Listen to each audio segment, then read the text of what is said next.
Collisions की definition देने के बाद हमारा नेक्स्ट टॉपिक है line of impact. Line of impact definition आपके सामने है। The line passing through the common normal to the surfaces in contact during the impact is called line of impact. ये कॉमन नॉर्मल क्या चीज़ है? देखो, जैसे सपोज ये दो बॉडीज हैं। ये एक बॉडी है u1 स्पीड से चल रही है, दूसरी बॉडी u2 स्पीड से चल रही है, और सपोज u1 u2 से बड़ा है और ये सेम स्ट्रेट लाइन में चल रही हैं। और क्योंकि u1 u2 से बड़ा है, कभी ना कभी u1 जो बॉडी 1 है बॉडी 2 के कांटेक्ट में आए। जहाँ ये कांटेक्ट में आती है तो उस कांटेक्ट पॉइंट पे आप एक ऐसी लाइन बना सकते हो जिसे आप दोनों के लिए कॉमन टेंजेंट बोल सकते हो। ये कॉमन टेंजेंट है और इस कॉमन टेंजेंट के जो परपेंडिकुलर लाइन होती है उसको हम कॉमन नॉर्मल बोलते हैं। ये कॉमन नॉर्मल है CN, और इस कॉमन नॉर्मल को ही हम लाइन ऑफ इम्पैक्ट बोलते हैं। डेफिनेशन में यही कहा है, line passing through common normal to the surfaces in contact. अब कॉमन नॉर्मल नाम से ही पता चलता है, लाइन ऑफ इम्पैक्ट नाम से, कि ये कॉमन नॉर्मल वो लाइन होगी जिस लाइन के अलोंग इम्पैक्ट या फोर्स लगेगी। जो फोर्स लग रही होती है कोलिजन के along, the force during collision acts along this line on both the bodies. यानी कि अगर मैं बात कहूँ इसको बॉडी 1 और इसको बॉडी 2, तो जो force on body 1 due to body 2 लगनी है वो इस लाइन के अलोंग लगेगी, हम उसे F12 लिख रहे हैं। और जो force on body 2 due to body 1 लगनी है वो भी इस लाइन के अलोंग ही लगेगी, हम उसे F21 वेक्टर लिख रहे हैं। सो लाइन ऑफ इम्पैक्ट जो है वो लाइन ऑफ मोशन, जरूरी नहीं कि लाइन ऑफ मोशन ही हो। इस पर्टिकुलर एग्जांपल में लाइन ऑफ मोशन भी वही है जो लाइन ऑफ इम्पैक्ट है। Let us take up one more example. अब आप इस दूसरी एग्जांपल में देखिए, इसमें दो बॉल्स दिखाई हैं, बॉल A और बॉल B, और डॉटेड लाइन के अलोंग वो दोनों बॉल्स मूव कर रही हैं। लाइक बॉल A इस डॉटेड लाइन के अलोंग मूव कर रही है जो ब्लू इंक में दिखाई है, और बॉल B इस रेड इंक में जो डॉटेड लाइन है उसके अलोंग मूव कर रही है। या मैं ये कह सकता हूँ कि u1 जो बॉल A की स्पीड है वो line of motion of ball A, ये ब्लू डॉटेड लाइन है, और line of motion of ball B जो है वो रेड डॉटेड लाइन है। जब ये बॉडीज कोलाइड कर रही हैं तो आप देखिए कि ये कांटेक्ट में इस तरह से आ रही हैं, और मैं ये ग्रीन इंक में इनकी जो है वो कॉमन टेंजेंट ड्रॉ कर रहा हूँ, और इस कॉमन टेंजेंट के परपेंडिकुलर जो लाइन होगी वो हमारी कॉमन नॉर्मल, या जिसको कि हम जो है वो कहते हैं लाइन ऑफ इम्पैक्ट। ये लाइन ऑफ इम्पैक्ट होगी। तो जो फोर्सेस लग रही होंगी बॉल B के ऊपर और बॉल A के ऊपर, this is force on ball A due to B and this is force on ball B due to A, वो इस कॉमन नॉर्मल के अलोंग लग रही होंगी, और यही हमारी लाइन ऑफ इम्पैक्ट होगी। आप देखिए अब इस एग्जाम्पल के अंदर line of motion is not same as line of impact. Line of motion अलग हैं बॉल A और बॉल B की, और लाइन ऑफ इम्पैक्ट जो है वो इस ब्लैक लाइन में दिखाई गई है। Let us take one more example in which a ball is falling on a stationary wedge. देखिए इसमें बॉल जो है वर्टिकली फॉल कर रही है, और ये जो ब्लैक लाइन है ये line of motion of the ball है। इस लाइन के अलोंग बॉल गिर रही है। अब बॉल गिरते हुए वेज के साथ इस पॉइंट पे कांटेक्ट में आती है, और इस कांटेक्ट पॉइंट पे हम जो है वो अगर कॉमन टेंजेंट बनाएं तो वो इसी के अलोंग आएगी लाइन, और कॉमन नॉर्मल अगर हम ड्रॉ करते हैं तो कॉमन नॉर्मल ये ब्लू लाइन के अलोंग जाएगी, और यही कॉमन नॉर्मल हमारी लाइन ऑफ इम्पैक्ट है। कोलिजन्स के अंदर जो है वो लाइन ऑफ इम्पैक्ट को पहचानना बहुत ज़रूरी है, और इन एग्जांपल्स के बाद आप किसी भी कोलिजन के लिए लाइन ऑफ इम्पैक्ट जरूर रिकॉग्नाइज कर लेंगे। एक बात और ध्यान रखिए कि अगर कोलाइडिंग बॉडीज में से एक बॉडी शुरू में रेस्ट पे है तो जैसे कि मैं डायग्राम बनाता हूँ। देखिए ये डायग्राम है, ये बॉल ए जो है वो u1 स्पीड से चल रही है, लेकिन बॉल बी रेस्ट पे है। थोड़ी देर चलने के बाद बॉल ए जो है वो इस सिचुएशन में आ जाती है बॉल बी के क्लोज, और ये बॉल बी के साथ इस पॉइंट पे कोलाइड करती है।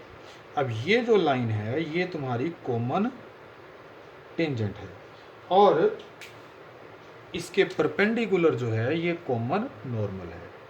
और आप देखिए जो बॉल शुरू में रेस्ट पे थी वो कोलिजन के बाद इस कॉमन नॉर्मल के अलोंग ही चलना शुरू करेगी। तो हम ये कह सकते हैं कि जो दो बॉडीज अगर कोलाइड कर रही हैं उनमें से अगर एक बॉडी शुरू में स्टेशनरी है, बिफोर द कोलिजन स्टेशनरी है, then line of impact will be the line along the motion of that stationary body after collision. यानी कोलिजन के बाद ये स्टेशनरी बॉडी जिस लाइन पे चलना शुरू करेगा वो लाइन जो है वो लाइन ऑफ इम्पैक्ट होगी। क्योंकि लाइन ऑफ इम्पैक्ट के अलोंग ही फोर्स लगनी है, तो ये स्टेशनरी बॉडी की कोलिजन के बाद जो वेलोसिटी है वो इधर को आएगी, और यही लाइन ऑफ इम्पैक्ट है। ये रिजल्ट हमने यहाँ लिख दिया है। If one body is at rest before collision then the line of impact will be along its motion after the collision. क्योंकि जो फोर्स है वो लाइन ऑफ इम्पैक्ट के अलोंग ही लगनी होगी, तो मोशन जो है stationary body line of impact के अलोंग ही स्टार्ट करेगी। लाइन ऑफ इम्पैक्ट स्टडी करने का इम्पोर्टेंस क्या है? एक तो बात ये है कि हम लाइन ऑफ इम्पैक्ट के बेसिस के ऊपर कोलिजन्स को जो है क्लासीफाई कर सकते हैं। हम दो तरह की क्लासिफिकेशंस करने वाले हैं कोलिजन्स की। Number 1 on the basis of line of impact, and number 2 on the basis of energy. Let us do those. So in the classification of collisions, the first classification is on the basis of line of impact. So पहली है head on collision. If velocities of particles are along same line before and after the collision. Suppose ये A और B दो bodies हैं, collision करने से पहले की स्टेट ये है, इसमें दोनों बॉडीज़ की वेलोसिटीज जो हैं सेम लाइन के अलोंग है, और ये ड्यूरिंग कोलिजन का सीन है। ड्यूरिंग कोलिजन जो है there will be a reformation stage, there will be a deformation stage and then reformation stage, और उसके बाद ये आफ्टर कोलिजन का स्टेज है। अब कोलिजन से पहले और कोलिजन से बाद अगर जिस लाइन के ऊपर इनकी वेलोसिटीज चल रही हैं वो सेम ही लाइन रहे, then the collision will be stated as a head on collision. You should imagine the balls on a billiard table. Like ये हमारे पास एक बॉल है और ये दूसरी बॉल है। सपोज़ ये जो फर्स्ट बॉल है वो ऐसे चल रही है, दूसरी बॉल ऐसे चल रही है, तो कोलिजन ऐसे ऐसे चलते हुए यहाँ कोलिजन हुआ। कोलिजन करने के बाद इसको पुश मिला और ये थोड़ी और फास्ट स्पीड से आगे बढ़ पड़ी और इसकी स्पीड थोड़ी कम हो गई। सपोज़ अब ये ऐसे चल रही है, तो कोलिजन से पहले का अगर फेज़ देखेंगे तो कोलिजन के पहले ऐसे था, ये कोलिजन हुआ और फिर से सेम स्ट्रेट लाइन में ही चल रही हैं, तो हम जो है कोलिजन को हेड ऑन कोलिजन बोलेंगे। Velocities of the particles are along same straight line before and after the collision. Head on collision की डिटेल्स जो हैं वो हमें करनी है। डिटेल्स का मतलब है हमें हेड ऑन कोलिजन में कोलिजन के बाद की वेलोसिटीज़ v1 और v2 को कैलकुलेट करना होगा in terms of masses of the particles m1 and m2। वो हमारा एक सेपरेट आर्टिकल आएगा आगे। सेकेंड जो कैटेगरी है, क्लासिफिकेशन है on the basis of line of impact, वो होती है oblique collision. If velocities of particles are along different line before and after the collision, then the collision is said to be oblique. Suppose आपके पास एक ball है वो u1 speed से चल रही है और ये दूसरी बॉल u2 स्पीड से चल रही है सेम बिलियर्ड टेबल के ऊपर, और जब ये कोलाइड करती हैं तो ये ऐसे कोलाइड करती हैं। अब देखिए अगर मैं बॉल्स ऐसे दिखाऊं तो जैसे एक बॉल ये है, पहले क्या थी, एक बॉल यहाँ थी, एक उसके जस्ट पीछे थी। अब थोड़ा सा ये इनका लाइंस डिस्प्लेस्ड है, तो अगर ये वाली u2 वाली रेस्ट पे भी रही होती तो जब ये ऐसे चलती हुई इसको हिट करती तो हिट करती ज़रूर, इसको हिट करती। हो सकता है दोनों चल रही हों तो भी ये हिट करेंगी। अब हिट करेंगी तो आप देखिए लाइन ऑफ इम्पैक्ट टेढ़ी आ गई है। लाइन ऑफ इम्पैक्ट टेढ़ी आ जाने के कारण जो है जो फोर्स लगनी है वो इनिशियल वेलोसिटीज़ की लाइन के अलोंग नहीं लगेगी, जिसके कारण फाइनल वेलोसिटीज़ की डायरेक्शंस जो हैं वो चेंज हो जाएंगी। आप देखिए यहाँ अब जो कॉमन टेंजेंट है वो ये लाइन है और ये कॉमन नॉर्मल है। ये कॉमन नॉर्मल यानी कि लाइन ऑफ इम्पैक्ट ये है। जो इनिशियल वेलोसिटी थी इसकी u1 हॉरिजॉन्टल डायरेक्शन में थी, इस डायरेक्शन में थी, इस डायरेक्शन में, और इसकी भी वेलोसिटी इनिशियली इस डायरेक्शन में थी। अब लेकिन जो फोर्सेस लग रही हैं, आप समझ आ रही है आपको ये कि लाइन ऑफ इम्पैक्ट के अलोंग फोर्स लगनी है, जो इस पे फोर्स लगनी है फोर्स ऑन 1 ड्यू टू 2 वो इधर को लगनी है, जो इस पे फोर्स लगनी है फोर्स ऑन 2 ड्यू टू 1 वो इधर को लगनी है, जिसके कारण जो वेलोसिटीज़ हैं u1 की वेलोसिटी में इस फोर्स के कारण आने वाली एक्सेलरेशन के कारण जो चेंज आएगा, उसके कारण फाइनली कोलिजन के बाद जो वेलोसिटी बॉडी 1 की आ जाएगी वो वेलोसिटी कहीं इधर को आ जाएगी v1। तो कोलिजन के पहले बॉडी 1 की वेलोसिटी थी u1 और कोलिजन के बाद बॉडी 1 की वेलोसिटी हो गई v1। और इसी तरह से जो बॉडी 2 है उसकी कोलिजन के पहले वेलोसिटी थी u2 और कोलिजन के बाद जो वेलोसिटी आ जाएगी वो कुछ इधर को आ जाएगी v2। तो कोलिजन के बाद और कोलिजन के पहले जो पार्टिकल्स हैं वो डिफरेंट लाइंस के अलोंग चल रहे हैं, इसलिए हमारी जो कोलिजन है वो ऑब्लिक कोलिजन है। So on the basis of energy अगर हम क्लासीफाई करें तो पहली टाइप का कोलिजन है इलास्टिक कोलिजन, जिसे परफेक्टली इलास्टिक कोलिजन भी बोल देते हैं। सो collision in which there is no loss of kinetic energy is called perfectly elastic collision। मतलब ये है कि जो बॉडीज़ कोलाइड करने से पहले जितनी टोटल काइनेटिक एनर्जी थी सिस्टम के पास, कोलाइड करने के बाद वेलोसिटीज़ चेंज हो सकती हैं। इंडिविजुअली जो बॉडीज़ काइनेटिक एनर्जी पोजेस कर रही हैं वो भी चेंज हो सकती है, लेकिन टोटल काइनेटिक एनर्जी उतनी ही रहती है। जैसे मेरे पास ये दो बॉल्स हैं, ये अगर कोलाइड कर रही हैं और परफेक्ट इलास्टिक कोलिजन से पहले इसके पास स्पीड है u1 और इसके पास स्पीड है u2 और काइनेटिक एनर्जी है कुछ half m1 u1 square half m2 u2 square. तो कोलाइड करने के बाद अब इसकी स्पीड हो गई v1 और इसकी स्पीड हो गई v2। अब काइनेटिक एनर्जी हो गई हाफ m1 v1 स्क्वायर और हाफ m2 v2 स्क्वायर। तो जो टोटल इनिशियल काइनेटिक एनर्जी है half m1 u1 square plus half m2 u2 square, और कोलिजन के बाद की जो टोटल फाइनल काइनेटिक एनर्जी है half m1 v1 square plus half m2 v2 square, वो बराबर आनी चाहिए। तो हम कहेंगे कोलिजन इलास्टिक है, परफेक्टली इलास्टिक कोलिजन है। There is no loss of kinetic energy.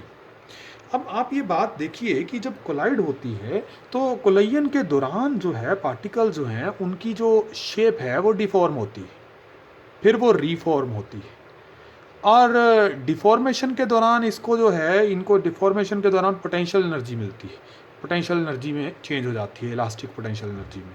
और जब वो रीफॉर्म होती है तो वापस पोटेंशियल एनर्जी जो है वो वापस as a kinetic energy establish होती है।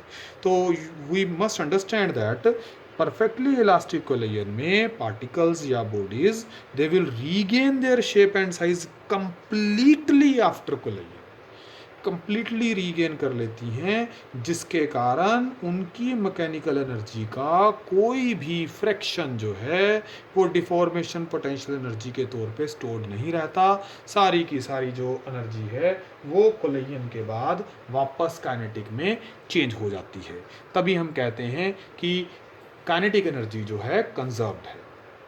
सो अब हम बात करते हैं कि कोई करेक्टरिस्टिक्स लिख लेते हैं कि परफेक्टली इलास्टिक कोलिजन की करेक्टरिस्टिक्स क्या हैं। इन्हीं करेक्टरिस्टिक्स के बेसिस के ऊपर हम जो है इक्वेशंस लिखा करेंगे जब हम क्वेश्चंस को सॉल्व करेंगे या डेरिवेशंस करेंगे। आप देखिए कोलिजन चाहे इलास्टिक हो, चाहे अगली जो टाइप्स हैं इन इलास्टिक कोलिजन हो, जैसी मर्जी कोलिजन हो, जो मोमेंटम है वो हमेशा कंजर्व्ड ही रहना होता है, क्योंकि किसी भी कोलिजन में नेट एक्सटर्नल फोर्स तो ज़ीरो ही रहती है। सो करेक्टरिस्टिक्स ऑफ इलास्टिक कोलिजन में सबसे पहला करेक्टरिस्टिक है लीनियर मोमेंटम इज़ कंजर्व्ड। वो हर एक कोलिजन में लीनियर मोमेंटम कंजर्व्ड रहेगा क्योंकि नेट एक्सटर्नल फोर्स ज़ीरो रहने वाली है।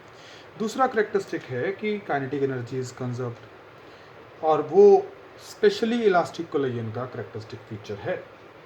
फिर तीसरा करेक्टरिस्टिक है टोटल एनर्जी इज़ कंजर्व्ड। अगर जो है काइनेटिक एनर्जी कंजर्व्ड है तो काइनेटिक प्लस पोटेंशियल एनर्जी वो भी कंजर्व्ड है, टोटल एनर्जी कंजर्व्ड मानी जाती है। और चौथा करेक्टरिस्टिक्स है कि forces involved during collision are only conservative, कोई डिसिपेटिव फोर्सेस एक्ट नहीं कर रही होती। So forces involved are only conservative. इसकी एग्जांपल्स खोजना बड़ा मुश्किल काम है, तो एक एग्जांपल हम दे सकते हैं collision between alpha particle and gold nucleus, जो रुदरफोर्ड एक्सपेरिमेंट में होता है, वो हमारे पास एक परफेक्टली इलास्टिक कोलिजन की एग्जांपल है। इसके अलावा हम कई एग्जांपल्स खुद से बना के भी दे सकते हैं, like if I say that if a ball is dropped from some height and it rebounds back to same height, then also the collision between the ball and the ground will be taken as the perfectly elastic collision। यहाँ से ball आपने फेंकी, ये ground पे यहाँ पे उसने bounce खाया, और बाउंस खाने के बाद वो सेम हाइट तक अगर जा रही है तो हम उसकी जो ग्राउंड के साथ कोलिजन है उसे परफेक्टली इलास्टिक मानेंगे, क्योंकि उस केस में फिर उसका कोई एनर्जी लॉस हुआ नहीं है। Second type of classification is in elastic collision. Collisions in which there is some loss of kinetic energy is called an inelastic collision। इसमें कुछ ना कुछ लॉस ऑफ काइनेटिक एनर्जी होता है। क्यों होता है? इसमें कोलिजन के बाद बॉडीज जो हैं अपनी ओरिजिनल शेप और साइज कंप्लीटली रीगेन नहीं कर पाती, जिसके कारण उनकी मैकेनिकल एनर्जी का कुछ फ्रैक्शन कोलाइडिंग पार्टिकल्स की डिफॉर्मेशन पोटेंशियल एनर्जी के तौर पे स्टोर्ड रह जाता है। इसीलिए जो काइनेटिक एनर्जी ऑफ पार्टिकल्स हैं वो थोड़ी सी कम हो जाती है आफ्टर कोलिजन।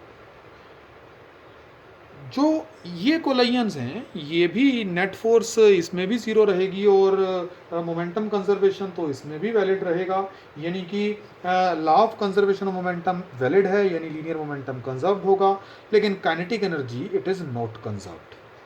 टोटल एनर्जी अभी भी कंजर्व्ड होएगी, यानी अगर मैं आप वो जो स्टोर्ड वाली पोटेंशियल एनर्जी उसमें स्टोर्ड रह गई है या कुछ एनर्जी हीट साउंड में कन्वर्ट हो गई है, उसको कंसीडर करके total energy before collision and after collision लिखता हूँ तो अभी भी बराबर आएगी। And last thing is some forces involve during the collision are non conservative. इसमें कुछ फोर्सेज इन्वॉल्व नॉन कंजर्वेटिव रहती हैं जो नॉर्मली हमारी डेली लाइफ में कोलिजन्स हैं। सपोज सड़क पे कार और साइकिल की टक्कर हो गई, they will be in elastic collisions. Third type of collision is perfectly inelastic collision. जब दो बॉडीज कोलाइड करें और कोलाइड करने के बाद वो एक दूसरे से चिपक जाएं, इस तरह से कि जस्ट आफ्टर कोलिजन उनकी जो है वेलोसिटी ऑफ सेपरेशन ज़ीरो हो जाए, एक दूसरे से सेपरेट ना हो पाए, तो हम कोलिजन को परफेक्टली इन इलास्टिक कोलिजन बोलते हैं।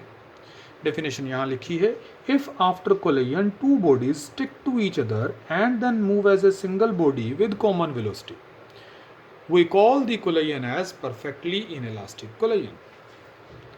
देखो characteristics of inelastic collision क्या है तो ये भी कोलिजन ही है, यानी नेट एक्सटर्नल फोर्स जीरो ही है, तो इसलिए इसमें भी लीनियर मोमेंटम कंजर्व्ड ही है। काइनेटिक एनर्जी कंजर्व नहीं होती और rather perfectly inelastic collision में loss of kinetic energy maximum होता है। हम आगे कैलकुलेट करेंगे, इसमें लॉस ऑफ काइनेटिक एनर्जी वो मैक्सिमम होता है। टोटल एनर्जी कंजर्व रहती है।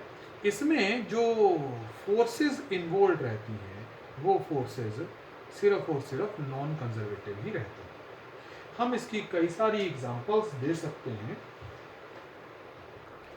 फॉर एग्जांपल, एक बुलेट u1 स्पीड से चलती हुई एक स्टेशनरी वुडन ब्लॉक को हिट करती है और इसमें एम्बेड हो जाती है। कोलिजन के बाद अब बुलेट उसी के अंदर धंस जाती है और वो वुडन ब्लॉक और जो बुलेट है वो एक सिंगल कॉमन वेलोसिटी v से चलने शुरू हो जाते हैं।